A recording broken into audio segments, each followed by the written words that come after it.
Shalom saudaraku kasih dalam Tuhan, kasih karunia dan damai sejahtera dari Allah Bapa dan Kristus Yesus menyertai kamu. Bacaan Alkitab kita diambil dari 2 Tawarik 25 ayat 1 sampai 28.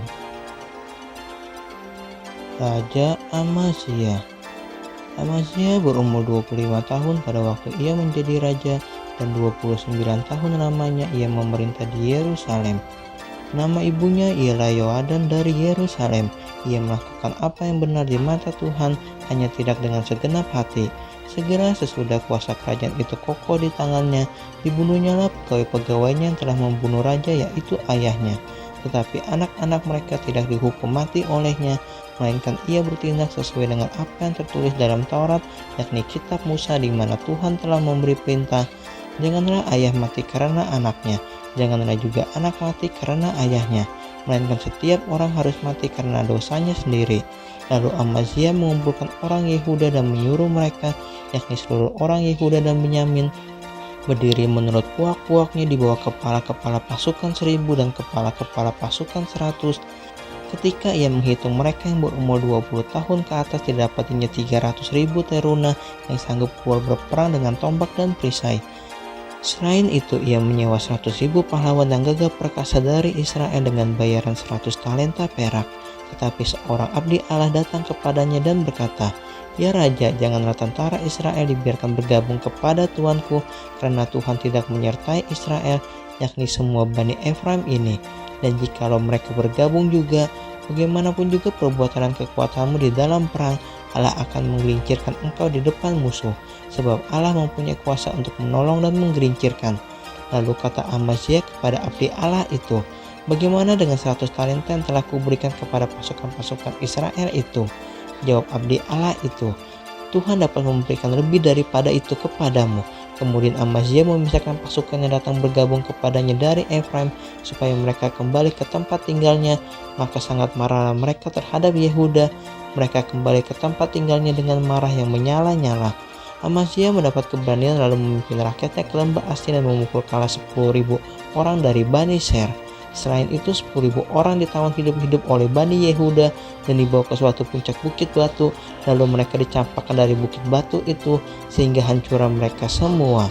Tetapi orang-orang dari pasukan yang dipulangkan Amazia dan yang tidak diperbolehkan ikut berperang dengan dia menyerbu kota-kota di Yehuda dari jurusan Samaria sampai ke Bet Horon dan menewaskan 3.000 orang penduduknya dan merampas banyak jarahan. Ketika Amazia kembali setelah mengalahkan orang-orang Edom itu, ia mendirikan para allah Bani Ser yang dibawanya pulang sebagai allahnya. Ia sujud menyembah kepada allah-allah itu dan membakar korban untuk mereka. Maka bangkitlah murka Tuhan terhadap Amazia. Ia menyuruh seorang nabi kepadanya yang berkata, "Mengapa engkau mencari Allah sesuatu bangsa yang tidak dapat melepaskan bangsanya sendiri dari tanganmu?" Waktu nabi sedang berbicara, berkatalah Amazia kepadanya, "Apakah kami telah mengangkat engkau menjadi penasihat raja? Diamlah, apakah engkau mau dibunuh?" Lalu diamlah nabi itu setelah berkata, "Sekarang aku tahu bahwa Allah telah menentukan akan membinasakan engkau, karena engkau telah berbuat hal ini dan tidak mendengarkan nasihatku." Kemudian Amazia raja Yehuda mengadakan perundingan lalu menyuruh orang kepada Yoas bin Yoahas bin Yehu raja Israel mengatakan, "Mari kita mengadu tenaga." Tapi Yoas raja Israel menyuruh orang kepada Amazia raja Yehuda mengatakan, "Onak yang di gunung Libanon mengirim pesan kepada pohon aras yang di gunung Libanon, bunyinya, 'Berikanlah anakmu perempuan kepada anakku laki-laki menjadi istrinya.' Tetapi binatang-binatang hutan yang ada di gunung Libanon itu berjalan lewat dari sana lalu menginjak onak itu. Pikirmu engkau sudah mengalahkan Edom, sebab itu hatimu mengangkat-angkat dirimu untuk mendapat kehormatan. Sekarang tinggal saja di rumah, untuk apa engkau menentang malapetaka, sehingga engkau jatuh dari Yehuda bersama-sama engkau." Tetapi Amazia tidak mau mendengarkan, sebab hal itu telah ditetapkan Allah yang hendak menyerahkan mereka ke dalam tangan Yoas, karena mereka telah mencari Allah orang Edom.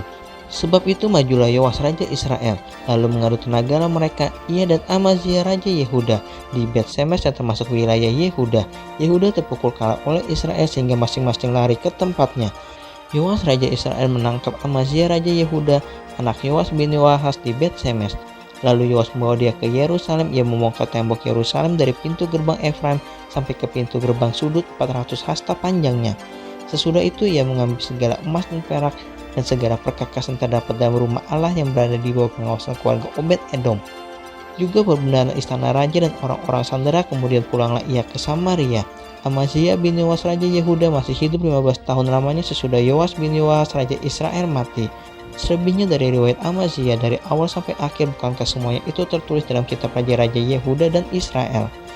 Sejak Amazia menjauhi Tuhan, orang mengadakan kesepakatan melawan dia di Yerusalem, sebab itu larilah ia ke Lakis. Tetapi mereka menyuruh mereka mengejar dia ke Lakis, lalu dibunuhlah ia di sana. Ia diangkut dengan kuda lalu dikuburkan di samping nenek moyangnya di kota Daud.